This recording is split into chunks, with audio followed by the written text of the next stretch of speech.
So, how do you print out footnotes in Scrivener 3 for Windows? Well, the likelihood is that if you're using footnotes, you're writing non-fiction, or perhaps something academic. In that case, it may be that you've chosen a format that already sorts all of this out for you. But even if that's the case, you might want to change the format. So let's look at this format, which is the basic default.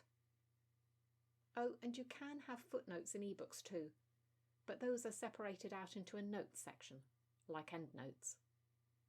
So if you want your footnotes on your paper copy to be endnotes, you need to go to the gear icon in Compile and select that option. Let's see what the basic format looks like. If this standard formatting is okay for you, great. If it isn't, you'll have to create a custom format to alter it. Right-click on the format you want to adapt and select Duplicate and Edit. Give the format a name and select whether or not you want it to be for this project only or available in all your new projects. Then choose the Footnotes section down the left-hand column. Here you have all sorts of options for numbering and setup. Choose what you want and be sure to click on Save when you exit. So what does the basic ebook format look like? Well, here it is. Now in ebooks your options for changing things are different.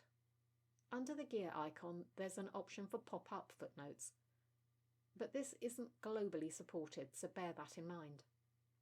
If you create a custom format, you'll see that you can change such things as size and the name of the endnotes.